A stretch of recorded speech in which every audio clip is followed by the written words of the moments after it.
नमस्कार साथियों। आज का ये जो वीडियो है बड़े मार्मिक विषय के ऊपर है। जैसे ही कोई एग्जाम होता है या एग्जाम हो गया या होने वाला है तो कुछ विद्यार्थी जो है अपने आप को परिस्थिति में ढाल नहीं पाते और गिव अप कर लेते हैं, बड़ा जल्दी गिव अप कर लेते हैं।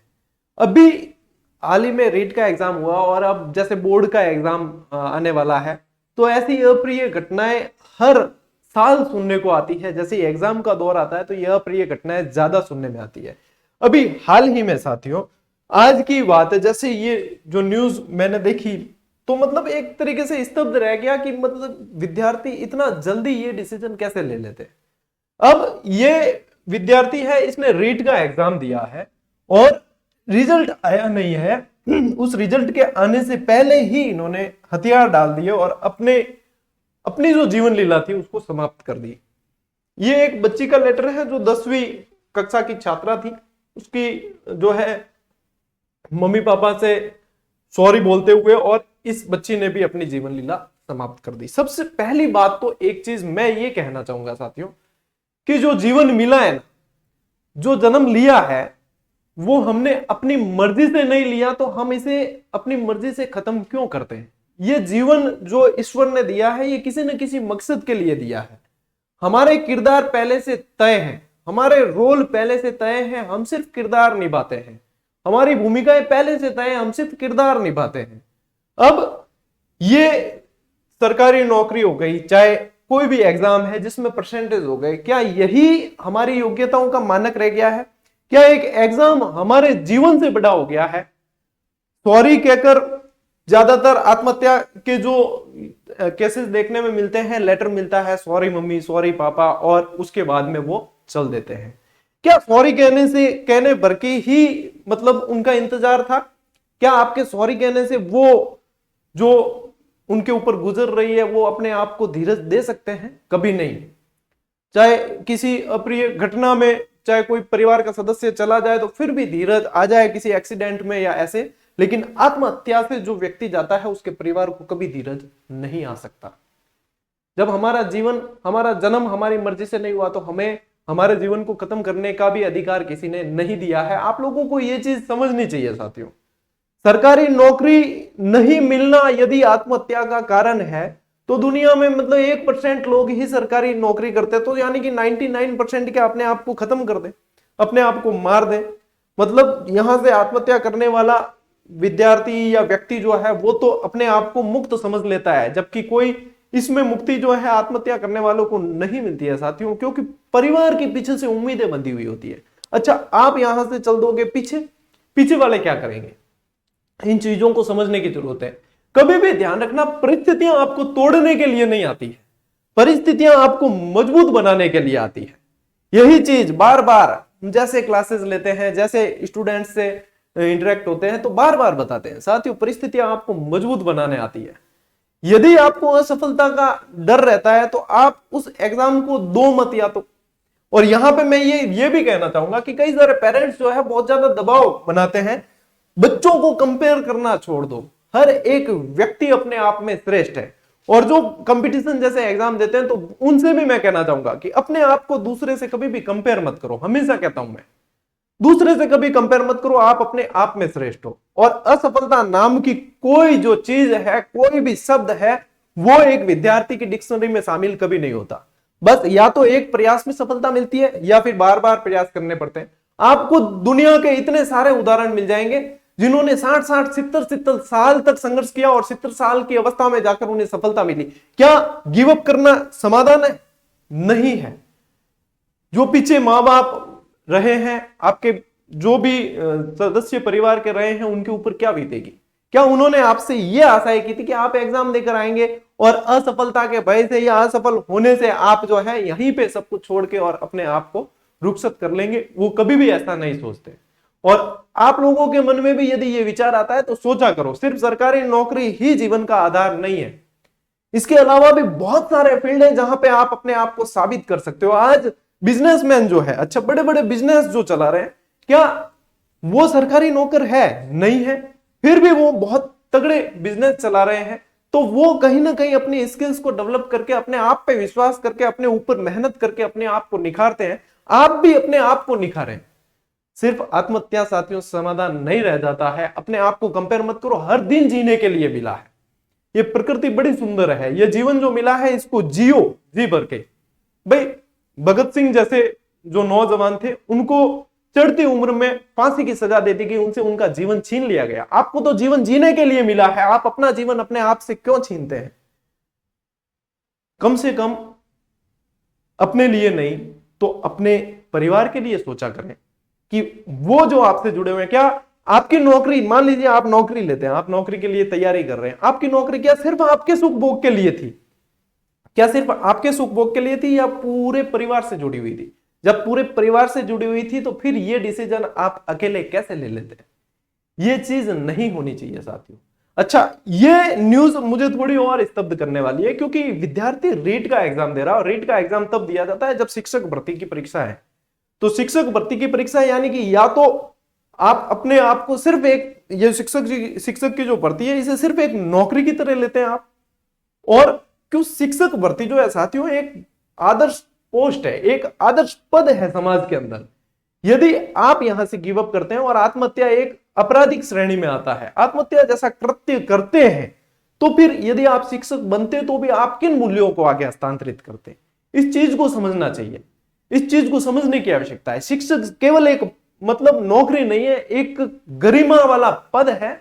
आपको मूल्यों को हस्तांतरित करना पड़ेगा, आने वाली पीढ़ी को सिखाना पड़ेगा। आपके हाथों में कई नौनियाल होंगे जिनको आपको जीवन जीने के मूल्य सिखाने होंगे, इस समाज में स्थापित करना होगा। फिर आप खुद यदि ऐसे कदम लेने के लिए, या आपके दिमाग में ऐसे विचार आते हैं, तो सोचिए आप कि ये विचार क्यों आ रहे हैं, उन पे बात करें, अपने परिवार के सदस्यों से बात करें, ये करें।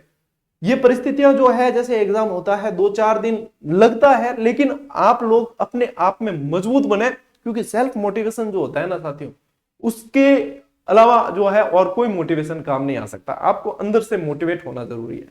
विश्व में लगभग, एक सर्वे के अनुसार विश्व में लगभग 8 लाख लोग जो है हर साल बताते हैं कि आत्महत्या करते हैं, जिसमें से 17% जो रेशियो है वो भारत का है। यानी कि भारत के लोग, भारत की भूमि वीरों की भूमि कही गई है, भारत जो है विश्व गुरु कहा गया, और भारत के 17% लोग आत्महत्या करते हैं। आप इस देश में जन्मे हो, विश्व गुरु जिसे कहा जाता है उस देश में जन्मे हो, तो अपने आप को साबित करो। आज बड़ी बड़ी जो आप ये जो देखते हैं प्रौद्योगिकी कंपनियां देखते हैं, उनके सीईओ भारत के लोग हैं। तो आप ऐसे देश में जन्मे हो जहां पे आपको संस्कार मिलते हैं, आपको मूल्य मिलते हैं, उन्हें हस्तांतरित करना है। और आप उन सब चीजों को यहीं पे छोड़ के यदि आत्महत्या जैसे घिनौने कृत्य को करते हो, ये घिनौना कृत्य है, ये सबसे निकृष्ट कार्य है। जब भी तो कहते हैं कायरता की श्रेणी में आता है। कभी भी ऐसा निकृष्ट, बहादुर और वीर वो है जो संघर्ष करता है, चुनौतियों को स्वीकार करता है, परिस्थितियों में लड़ता है, और अपने आप को साबित करता है और आगे बढ़ता है। और अपने मां बाप को भी ये बताता है कि चाहे कैसी परिस्थिति आ जाए, आप मेरे बारे में निश्चिंत रहो, मैं कभी टूटने वाला नहीं हूं, क्योंकि मेरा जन्म टूटने के लिए नहीं हुआ है, मेरा जन्म तोड़ने के लिए हुआ है, और इन परिस्थितियों को टूटना होगा। मैं इतना मजबूत हूं। इतने मजबूत बनो, परिस्थितियां आएगी, सबके जीवन में आती है, उतार चढ़ाव। जीवन जो है एक चक्र की तरह चलता है, जीवन का चक्र है, उतार चढ़ाव, सुख दुख।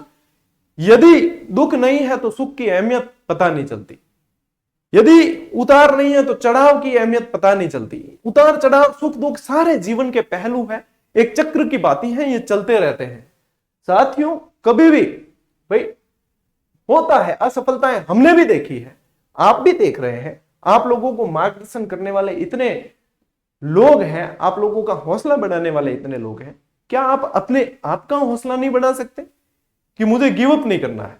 कभी भी गिव अप तो करना ही नहीं है।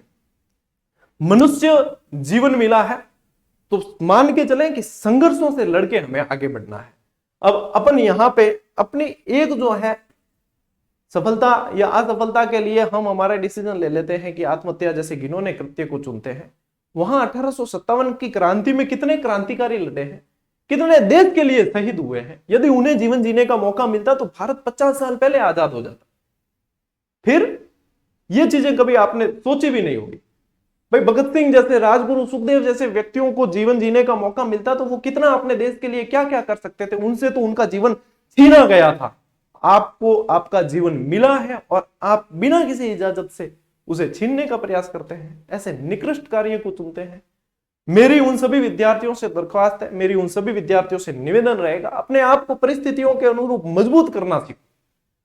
आप इस भारत भूमि में जन्मे हो, इसको साबित करो। और आप तो इस राजस्थान की, अपने इस राजस्थान की बात हो रही है, इस राजस्थान की वीर भूमि में जन्मे हो, जिसके कण कण में वीरों का खून मिला हुआ है, और उसमें ऐसे निकृष्ट और कायर कार्य करने वाले, मेरे हिसाब से राजस्थान में जन्म लेने वाले ऐसे कार्य नहीं कर सकते।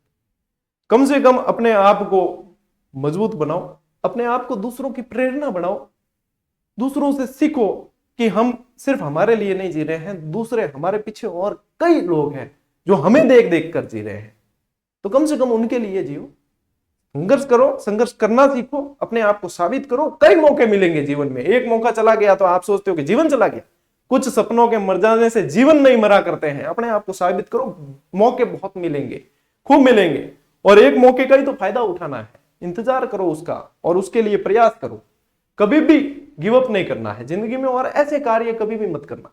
अपने घर परिवार वालों से विचार विमर्श करो, बातें करो, दोस्तों से मिलो, सभी चीज जो है, कुछ गलत फीलिंग भी आती है अंदर तो साझा करो, बताओ, तब जाकर वो उनका समाधान होगा। कभी भी ऐसे घिनौने कार्यों के प्रति अपना जो है जीवन नष्ट मत करना साथियों। बहुत सारे अवसर मिलेंगे, सरकारी नौकरी नहीं तो क्या, प्राइवेट फील्ड बहुत सारे, खूब प्राइवेट फील्ड वाले खूब आगे जा रहे हैं। 1% ही है सरकारी नौकर, 1% है। इसके अलावा प्राइवेट फील्ड में सभी ने परचम झंडे लहराए हैं। तो बहुत सारे अवसर है, आपके अंदर क्या काबिलियत है उसको पहचानो, उसके लिए मेहनत करो। ऐसे कार्यों में कभी भी, ऐसे विचारों को कभी भी आगे मत बढ़ने दो।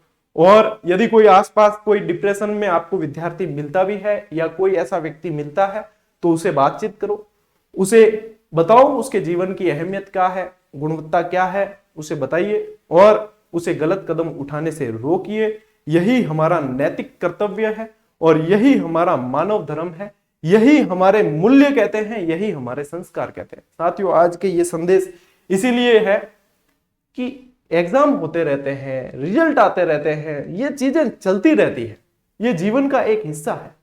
इसे स्वीकार करो और आगे बढ़ो। कभी भी ऐसे निकृष्ट कार्यों को अपने जीवन का हिस्सा मत बनने दो। मेरी यही आशा रहेगी कि जो भी मुझे सुन पा रहे हैं, जो भी मुझे देख पा रहे हैं, वो आगे भी इन चीजों को, या आसपास कोई व्यक्ति को देखते हैं जो डिप्रेशन में है, जो कहीं ना कहीं एग्जाम के कारण या किसी परिस्थिति के कारण कहीं डिप्रेशन का शिकार है, तो उससे बात करें, उससे चर्चा करें, उसे बताएं कि बहुत जीवन में बहुत कुछ है जो हासिल करने के लिए है, जो देखने के लिए है, जो जीने के लिए है।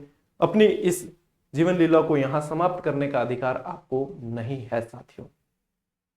उम्मीद कर रहा हूं इस छोटे से संदेश से काफी सारे विद्यार्थी जो है वो डिप्रेशन से बाहर आएंगे, और बाहर आना ही होगा। जीवन बहुत हसीन है, हर दिन की शुरुआत होती है तो बहुत अच्छी तरीके से करें। हर दिन जीने के लिए मिलता है, बहुत अच्छी तरीके से उसका स्वागत करें, और सोने से पहले ईश्वर को धन्यवाद करें कि आपने हमें ये जीवन दिया है, जो कई सारे प्राणियों को नसीब नहीं होता मनुष्य जीवन। आपने हमें ये जीवन दिया, आपने हमें ये जिम्मेदारी सौंपी है कि हम इस मानव जीवन के जरिए इन संस्कारों को आगे बढ़ाए और इस देश को आगे बढ़ाए और इन मूल्यों को आगे बढ़ाए। इसी के साथ साथियों, उम्मीद कर रहा हूं कि आसपास का थोड़ा सा आप लोग भी देखें कि यदि कोई आपका साथी परेशान है तो उसकी मदद करें और उसकी हालचाल जानने की कोशिश करें, उसके संपर्क में रहें, ताकि वो ऐसी कोई अप्रिय घटनाएं आगे नहीं देखने को मिले। मिलेंगे साथियों अगले वीडियो में, तब तक के लिए राम राम, जय हिंद।